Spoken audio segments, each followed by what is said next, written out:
November 14th, 1944. The Huitjen Forest, Germany. 6:52 in the morning. 7 American soldiers are pinned flat in frozen mud, and one of them has 90 seconds left to live if the man next to him doesn't make the right call. Machine gun fire is chewing through the tree line 8 feet over their heads.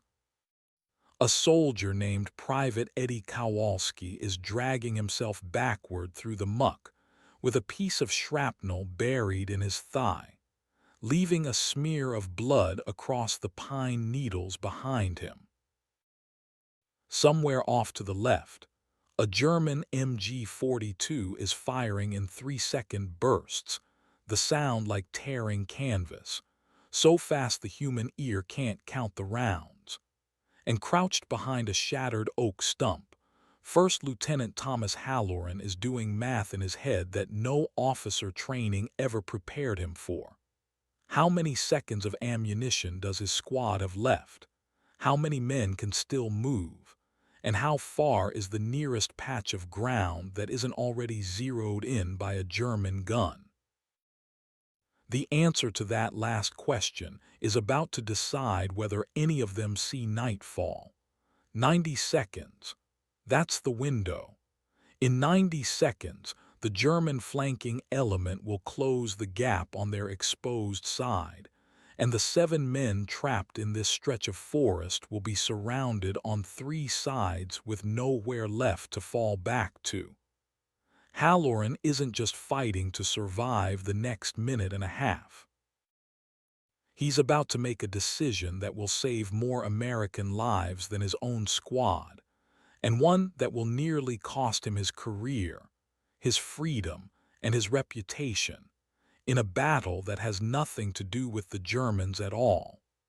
Thomas Halloran is 26 years old, from a shipping town outside Portland, Maine. He has a wife back home he's written to every week since June, and a service record clean enough that his commanding officer once called him the kind of lieutenant you don't have to worry about.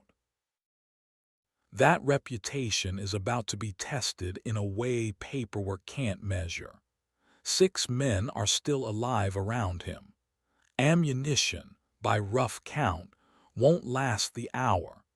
There is no radio contact with the rest of the company, and somewhere in the fog 50 yards ahead, roughly 80 German soldiers are moving with a purpose that has nothing to do with this ambush, because this ambush was never really about them.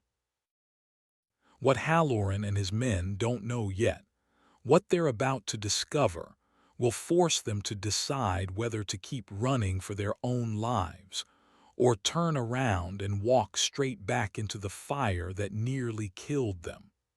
Let's go back 6 hours to understand how 7 men ended up alone in a forest that swallows entire regiments.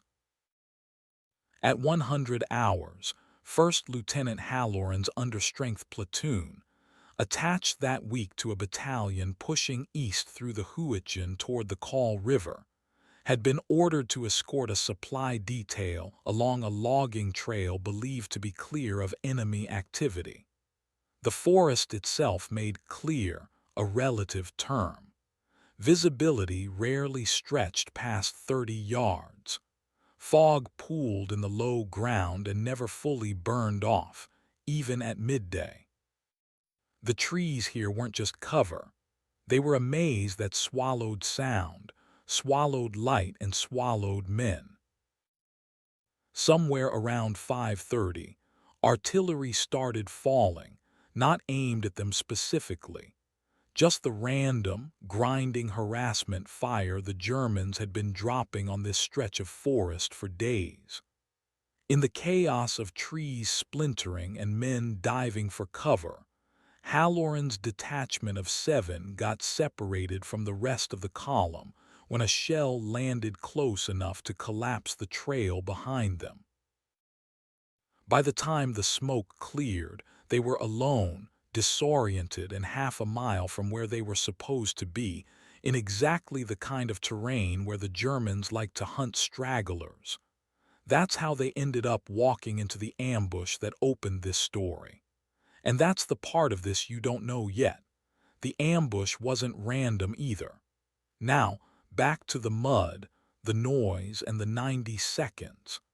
Halloran does something that in the moment looks like a mistake. Instead of ordering the squad to keep falling back, the safe move, the move that keeps everyone moving away from the guns, he orders them to hold their position for 30 more seconds and shift fire toward the machine gun nest instead of the flanking squad closing in on their side. Private First Class Sal Marchetti, the squad's sharpshooter, will later say it was the moment he thought his lieutenant had lost his nerve. "We had an out," he'd tell an inquiry board months later. "He didn't take it. He made us stand and trade fire with a gun that outranged us when we could have been running." But Halloran had seen something the others hadn't through gaps in the fog. The German flanking squad was moving in a pattern too disciplined, too coordinated for a chance encounter. This wasn't a patrol that had stumbled onto them. This was a unit executing a rehearsed maneuver. And units that rehearse don't usually spend that kind of coordination on 7 exhausted stragglers. So instead of running blind into whatever this unit was protecting, Halloran chose 30 seconds of concentrated fire to buy the squad time to actually see what they were dealing with, and to find a route out that didn't run straight through more of it. Those 30 seconds worked. The German machine gun, forced to reposition after Marchetti put 2 rounds through the gunner's shoulder, went silent just long enough for the squad to fall back through a shallow ravine that hadn't been visible from their original position. Ground Halloran had clocked 30 minutes earlier while everyone else was watching the tree line. By 7:30, the shooting had stopped. 7 men, 6 of them still able to walk, were alive in a drainage ditch 200 yards from where the ambush had started. Kowalski's leg was patched with a battle dressing and a tourniquet improvised from a rifle sling. And Lieutenant Halloran, breathing hard, was staring at a folded map that told him absolutely nothing about where they actually were. Here's a taste of what's coming, because this story isn't finished with its worst moment yet. Before this ends, the same lieutenant who just held his ground under fire is going to make a call so audacious that half his own squad will privately believe he's about to get all of them killed. Keep that in mind. We'll get there. For now, survival came first. The squad's medic, Corporal Danny Reyes, a quiet kid from El Paso who'd been drafted into medical training almost by accident, worked fast on Kowalski's leg while the others fanned out to secure the ravine.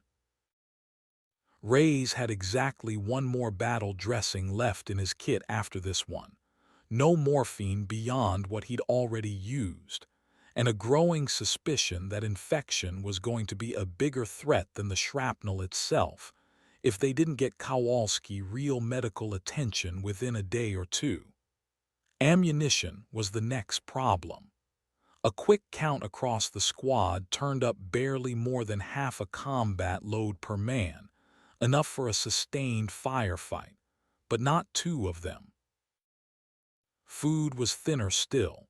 A few tins of rations split 7 ways, canteens that wouldn't last the day without finding a stream.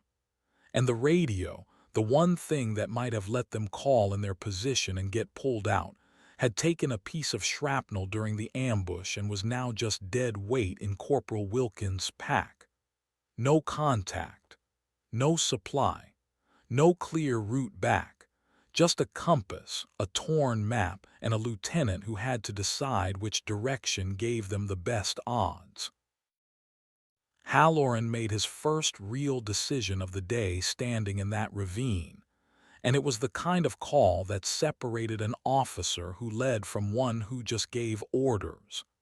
Instead of heading due west, back toward where the company had last been, he chose to move northeast, deeper into terrain they didn't control, based on a hunch. The disciplined German unit that had ambushed them hadn't been screening a retreat. It had been guarding something. And whatever that something was, it was worth finding out about before it found the rest of the American advance first. Private Marchetti didn't love the idea. Sir, west is friendly lines. Northeast is nothing but more of them. West is also the direction they'll expect us to run, Halloran told him. That squad wasn't chasing strays. They were protecting a flank. I want to know what's behind it. It was a decision built on a gut read, not orders, and it would take hours before anyone knew whether that gut read was right. They moved in staggered pairs through the trees for the better part of 2 hours, using what little cover the forest gave them, avoiding open ground, stopping every few hundred yards to listen. Somewhere around 1,000 hours, Private Ted Coyle, the squad's youngest man, a green replacement who'd been in Europe less than 3 weeks, spotted movement through the fog. Vehicle tracks, fresh, cutting across a logging road half a mile ahead. Truck tracks, recent. Heading toward a junction where 2 forest roads crossed near a stone bridge over a shallow creek. That crossroads, it turned out, was the reason 7 American soldiers had walked into an ambush that morning, and it was about to become the center of everything that happened next.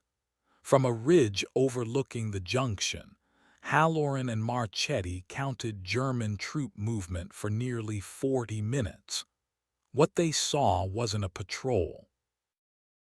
It was a staging position, trucks, a scattering of machine gun emplacements dug into the tree line, and soldiers moving with the unhurried confidence of men who believed they were operating well behind any threat. Best estimate, working off visible unit strength and truck capacity, somewhere between 70 and 90 German troops dug in around the crossroads and the bridge. And then Halloran heard something that told him exactly why. Drifting up from the junction, in fragments of German that Corporal Reyes, who'd grown up bilingual in a border town, could partially translate, came talk of a convoy. A resupply and reinforcement column moving up from the rear to support the American push toward the Kaul River. A column that, by the Germans' own estimated timetable, was due to pass directly through this junction sometime within the next 24 hours. Straight into a kill zone, these 80-some German troops had spent days preparing. This was the moment the story stopped being about 7 lost men trying to find their way home. It became about whether those 7 men were the only Americans who knew what was waiting at that crossroads. Halloran laid it out to his squad plainly, crouched low behind the ridge with the German positions visible through the trees below. No radio to call it in. No idea how far the nearest friendly unit actually was, or whether a report could even reach anyone in time. If that convoy rolled through this junction on schedule, it wasn't going to be a battle. It was going to be a slaughter, trucks and men caught in the open, cut apart by prepared machine gun positions with nowhere to go. "We've got 2 choices," Halloran told them. "We try to find our way back and hope somebody believes 7 guys who wandered out of the woods with no radio and no proof. Or we do something about it ourselves, right here, before that convoy ever gets close enough to matter." Nobody said it out loud, but every man in that squad understood the math. 7 soldiers, 6 of them fit to fight, 1 wounded, against a force more than 10 times their size, dug into prepared positions. No orders, no backup, no way to call for help if it went wrong. It was Sergeant Dale Whitfield, the squad's demolition specialist, a career soldier twice Halloran's age who'd seen enough combat to know exactly how badly this could end, who broke the silence. "Lieutenant, you're talking about picking a fight we've got no business winning." "I'm talking about a convoy of Americans who don't know they're about to walk into it," Halloran said. "We know. That means it's on us now, whether we like it or not." That was the decision that would define everything after it, made not because it was safe, not because anyone ordered it, but because 7 men in a forest realized they were the only people on Earth who knew what was coming, and chose to act anyway. If you've ever wondered what you'd actually do in that moment, knowing the smart move is to run, and doing the harder thing instead, this is where that question stops being hypothetical for these men. It becomes the rest of their lives. Halloran didn't plan to fight 80 Germans head-on. That would have been suicide, and he knew it. What he planned was smaller, sharper, and far more dangerous to pull off cleanly. Disrupt the position enough and convincingly enough that the Germans would believe they were facing a much larger American force bearing down on the junction, forcing them to either scatter, reposition, or pull back from the ambush site entirely before that convoy ever arrived. He split the squad into 3 elements, each with a specific job, laid out in a hushed briefing behind the ridge as the fog thickened around them. Sergeant Whitfield would take the demolitions role seriously, placing what little explosive the squad carried at the stone bridge itself, rigged to blow the moment German attention was pulled elsewhere, cutting off the position's fastest route to reposition or reinforce. Private Marchetti, the sharpshooter, would take position on the high ground with the squad's best rifle, tasked with picking off key targets, officers, gunners, anyone directing the German response, to create confusion at the exact moment it would do the most damage.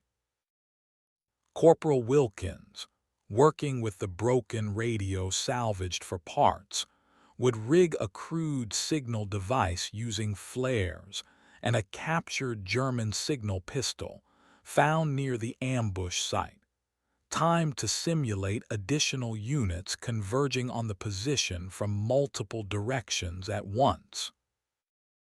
Private Coyle, the green recruit with barely 3 weeks in country, was given the job Halloran knew mattered most and trusted least to chance, running the route back toward where they believed the convoy's approach road lay, to physically intercept it if the diversion succeeded and the road opened up, because a warning shouted from the tree line would do more good than a fully cleared crossroads nobody was there to use. Corporal Reyes stayed close to Kowalski, who, despite the leg, insisted on holding a position with a working rifle rather than being left alone in the woods. Halloran let him stay, on the condition he didn't move from cover, and Halloran himself would be at the center of it, close enough to the junction to read the German response in real time and adjust the plan as it happened, because no plan, however good on paper, survives first contact unchanged. The first setback hit almost immediately. Whitfield, working his way toward the bridge under cover of the fog, found a German sentry position exactly where the map had shown open ground, a position that hadn't been there an hour earlier. It meant either the map was wrong, or the Germans had reinforced the crossing sometime in the last hour.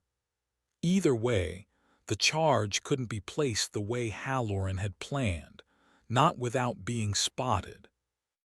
Whitfield radioed the problem the only way he could. A prearranged hand signal relayed man to man through the trees, and waited for orders. What came back from Halloran was the decision that would later be picked apart in a courtroom 8,000 miles from this forest. Move the charge to the base of the bridge's support timbers instead of the roadway itself, a placement that would take the bridge down structurally rather than just cratering the surface.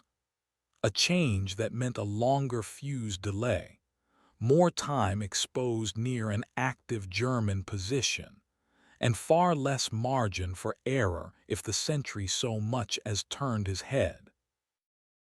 It was the kind of call that, if it went wrong, would get a man killed for no reason beyond a lieutenant's judgment call under pressure with no time to think it through twice. Whitfield didn't love it. He did it anyway. By early afternoon, the pieces were in place. Marchetti dug into a shooting position with a clean line on the junction. Wilkins ready with his improvised signal flares. Whitfield's charge set and waiting, and Halloran watching the German position through a pair of borrowed field glasses, timing everything against a wristwatch that had somehow survived the morning's ambush undamaged. At 14:20 hours, it began, and for the next several minutes, 7 American soldiers convinced roughly 80 German troops that they were facing an entire company. Marchetti fired first, dropping the German officer directing traffic near the trucks before the man had a chance to say a word. In the same instant, Wilkins launched the first signal flare toward the tree line on the junction's opposite side. A flash and crack designed to look exactly like an incoming American mortar round finding its mark. Confusion spread through the German position immediately. Men who'd been relaxed and confident seconds earlier were now scrambling for cover, shouting conflicting orders, uncertain which direction the threat was actually coming from. Whitfield's charge went off next, and the stone bridge, the position's only clean route for vehicles to reposition or reinforce, came down in a collapse of timber and stone that cut the crossroads in half. What had been a defensible position with multiple lines of retreat became, in the space of 90 seconds, a position with exactly one way out, and that way out now looked, from inside the fog and smoke, like it was under attack from at least 2 directions. It worked exactly as Halloran had gambled it would, and it very nearly got him killed doing it. Moving to a forward position to keep eyes on the German response, Halloran found himself exposed on open ground for close to 10 seconds as a German patrol swept past barely 30 yards away, close enough that a single turned head would have ended the operation and his life along with it. He didn't move. He didn't breathe, by his own later account, and the patrol passed without seeing him, too focused on the chaos behind them to check the tree line at their flank. By 1500 hours, the German position at the crossroads was falling apart, not because it had been defeated in any conventional sense, but because 7 men had made 80 believe they were facing something far larger than the truth. Trucks began pulling back along the one road still open. Machine gun crews abandoned carefully dug positions rather than risk being flanked by a force they couldn't see or measure. And the junction that had been prepared as a kill zone for an American convoy became, within the span of an hour, ground the Germans no longer wanted to hold. Coyle, running the intercept route as ordered, reached the approach road just as the lead vehicles of the actual American convoy came into view, flagging them down close enough to the junction that another 20 minutes of travel time would have put them directly into the ambush the Germans had spent days preparing. The convoy commander, a captain named Grissom, would later testify that Coyle was so out of breath and covered in mud when he reached the road that his first assumption was the kid was a straggler in shock, not a soldier who just helped bring down half a mile of prepared defenses. By late afternoon, Halloran's squad, all 7 men, Kowalski included, walking under his own power now with Reyes half carrying him the last stretch, made contact with the convoy's escort element and through them, with the rest of their battalion for the first time in nearly 14 hours. They had done it. A convoy that would very likely have been destroyed was safe. A German position that had cost the Americans nothing to eliminate was abandoned. 7 exhausted, half-starved, low on ammunition soldiers had turned an ambush meant to kill them into the exact tool that saved 100 other men they'd never even met. And then Halloran reported what had happened to senior command, and that's when the real fight of this story began. Halloran gave his account to battalion the following morning, laying out everything: the ambush, the discovery of the staging position, the decision to act without orders or communication, the improvised operation that scattered a German force roughly 10 times his squad's size. He expected questions. He got something closer to an interrogation. The first officer to hear the full account, a major on the battalion staff, didn't dispute the outcome. The convoy's survival and the abandoned German position were confirmed facts, verifiable by anyone who walked out to the crossroads. What he disputed was everything else. Why had a lieutenant with 7 men, cut off from his unit with no working radio, decided independently to engage a force of that size instead of prioritizing getting his men back to friendly lines? Why had he ordered a demolitions charge placed in a manner that, on paper, read as needlessly reckless?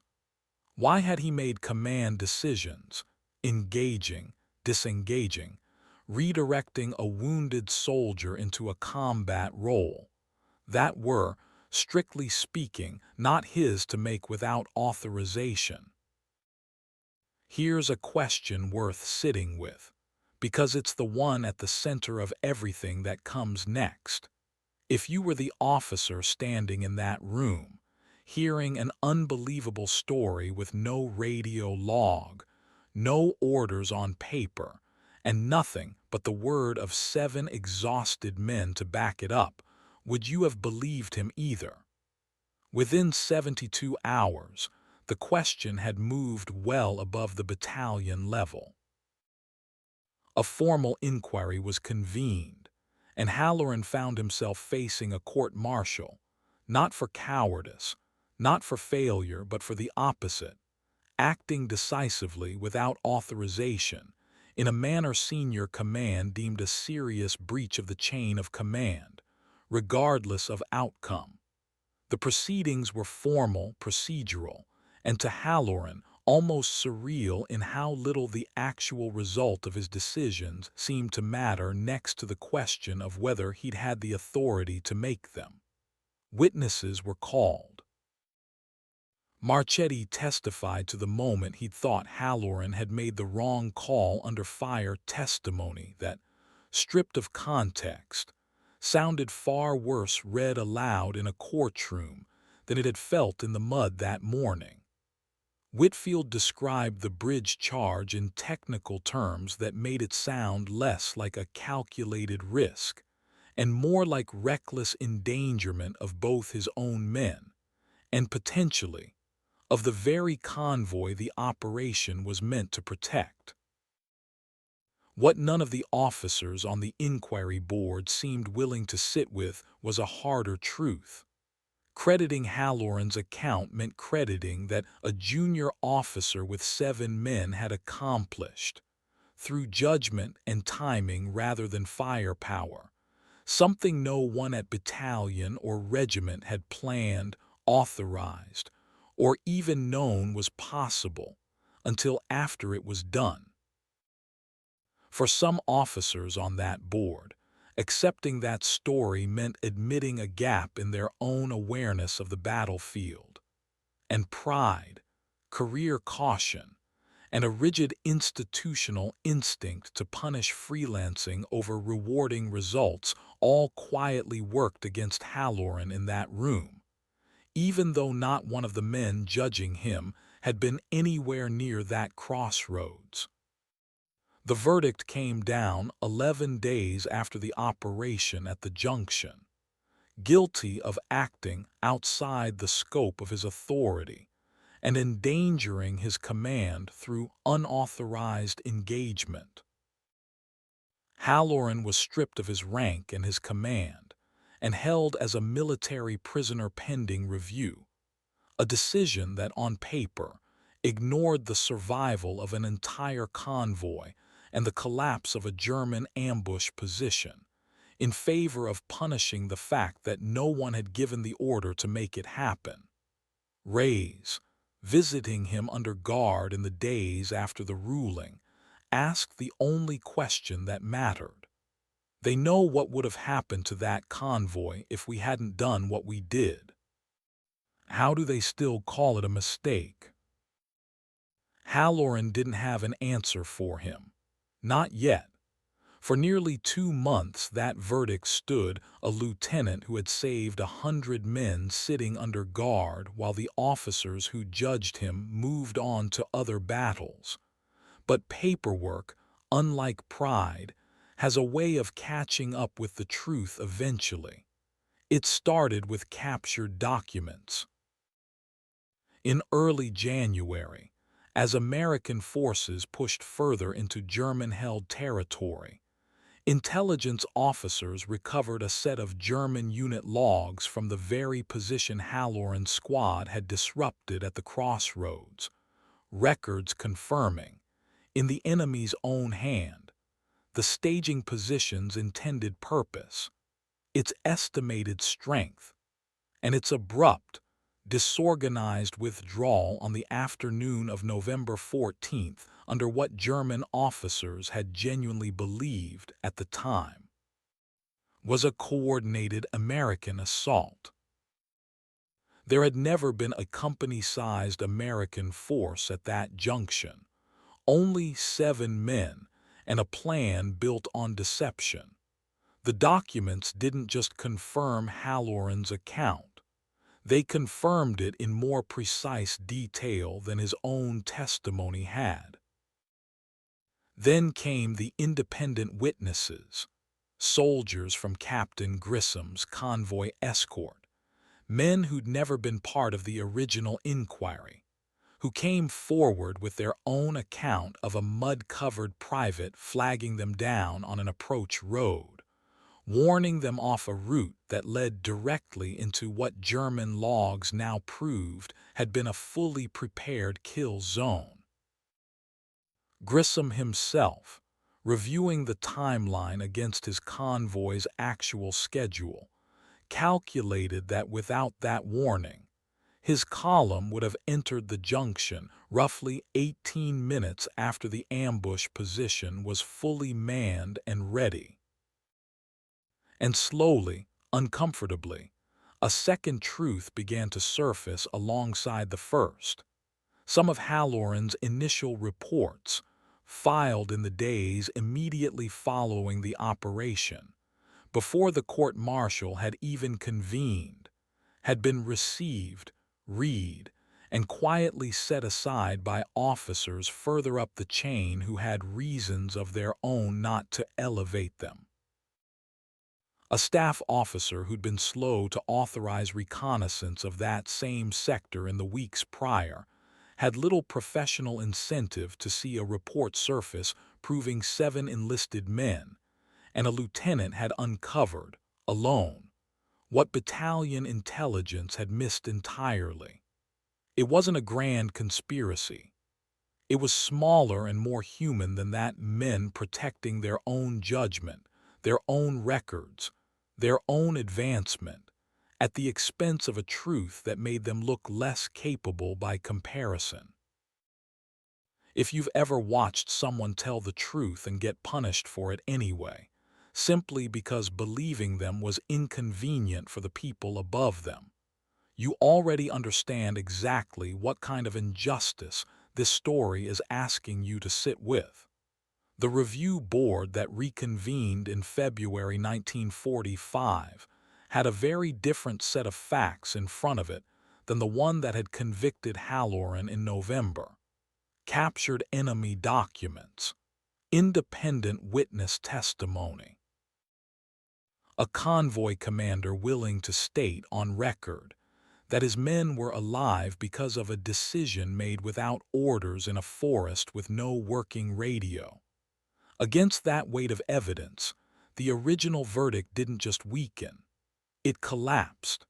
Halloran was cleared of all charges in March 1945, his rank restored, his record formally corrected, his conduct at the crossroads recognized, eventually, with a commendation for actions above and beyond the scope of his orders. On paper, it reads like a happy ending. It wasn't quite. He'd spent nearly 4 months as a prisoner of his own army, while the men he outranked kept fighting the war without him. He'd watched his own testimony, and the testimony of men under his command, get twisted by the plain procedural logic of an institution that valued authorization over outcome. And not one of the senior officers whose slow reports and quiet caution had helped bury the truth in the first place ever stood up publicly to admit it. Their names stayed off the record. Their reasoning stayed unspoken. The system corrected itself eventually, but it corrected itself around them, not through any reckoning with what they'd done. Halloran returned to his unit in the final months of the war, rank restored, reputation intact, carrying a story that most of the men who served alongside him afterward never fully knew. He led men again. He came home to Maine in the fall of 1945, to the wife he'd written every week, and by every available account lived the rest of his life saying remarkably little about what happened at a forgotten crossroads in the Huichin forest, or about the 4 months that came after it. The convoy he saved arrived intact. The German position he broke never fired a shot at the men it was built to kill.